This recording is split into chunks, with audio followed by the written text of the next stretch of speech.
ഓണറെ കണ്ടിട്ട് ഒരു ഫുട്ബോൾ ക്ലബിന്റെ ഫാൻ ആവുന്നുണ്ടെങ്കിൽ അതിന് എന്തുകൊണ്ടും യോഗ്യതയുള്ളത് നോർത്ത് ഈസ്റ്റ് യുണൈറ്റഡിന് തന്നെയാണെന്ന് റിപ്പീറ്റ് ചെയ്ത് പറയേണ്ട കാര്യമാണ്. അവരുടെ ഉടമസ്ഥനായിട്ടുള്ള ജോൺ അബ്രഹാമിന്റെ ഒരു ഇന്റർവ്യൂ കണ്ടിട്ടുണ്ട്. കണ്ടപ്പം കേരള ബ്ലാസ്റ്റേഴ്സിനൊക്കെ വിറ്റിട്ട് നോർത്ത് ഈസ്റ്റ് യുണൈറ്റഡിന്റെ ഫാൻ ആവണമെന്ന് ഒരുപാട് തവണ തോന്നി. കാര്യം എന്താണെന്ന് വെച്ചാൽ പുള്ളി ആ ഇന്റർവ്യൂവിൽ പറയുന്നുണ്ട് ഓരോ വർഷവും എനിക്ക് വരുന്ന നഷ്ടം 40-50 കോടി രൂപയാണ്. പക്ഷേ 50 കോടി നഷ്ടപ്പെട്ടാലും 60 കോടി നഷ്ടപ്പെട്ടാലും 70 കോടി നഷ്ടപ്പെട്ടാലും ഞാൻ എനിക്ക് കിട്ടുന്ന സമ്പാദ്യമെല്ലാം ഇങ്ങനെ സ്വരുക്കൂട്ടി വെക്കും. അതെന്റെ ഫുട്ബോൾ ക്ലബിന് വേണ്ടി ഇൻവെസ്റ്റ് ചെയ്യും. കാരണം എന്താണെന്ന് വെച്ചാൽ കഴിയുമെങ്കിൽ ലയണൽ മെസ്സിയെ പോലെ ഒരു സൂപ്പർ താരത്തിനെ എൻ്റെ അക്കാദമിയിൽ നിന്ന് ഡെവലപ്പ് ചെയ്ത് കൊണ്ടുവരിക എന്നതാണ് എൻ്റെ ലക്ഷ്യം. ഞാൻ അക്കാദമിയിലാണ് ഏറ്റവും കൂടുതൽ പൈസ ഇൻവെസ്റ്റ് ചെയ്യുന്നത്. അതിന്റെ കാരണം ഈ രാജ്യത്ത് നിന്ന് ഫുട്ബോളിൽ ഒരു സൂപ്പർ സ്റ്റാർ ഉണ്ടാവണം എന്ന് ഞാൻ അതിയായി ആഗ്രഹിക്കുന്നു. അതിനുവേണ്ടി എൻ്റെ ഓരോ സമ്പാദ്യവും ഞാൻ ചിലവഴിക്കാൻ തയ്യാറാണ്. എൻ്റെ ഫുട്ബോൾ അക്കാദമിയിലായിരിക്കും ഞാൻ ഏറ്റവും കൂടുതൽ ഡെവലപ്പ് ചെയ്യുന്നത്.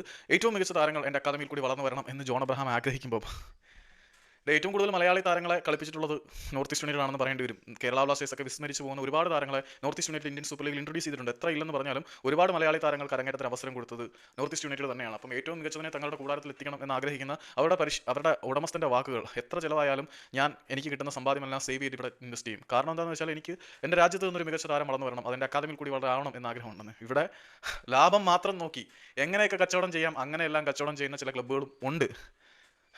ആരാധകരുടെ വികാരത്തിനെ മാത്രം വിറ്റ് കാശാക്കുന്ന ക്ലബ്ബുകൾ നിലനിൽക്കുന്ന സാഹചര്യത്തിൽ 5 പൈസ കിട്ടുന്നില്ല, വർഷാവർഷം നഷ്ടമാണെങ്കിൽ പോലും ഇവിടുത്തെ ഫുട്ബോൾ വളരണം എന്ന് ആഗ്രഹിക്കുന്ന ഇതുപോലൊരു ഉടമസ്ഥനുണ്ടെങ്കിൽ absolutely he deserves a humongous appreciation and support from us.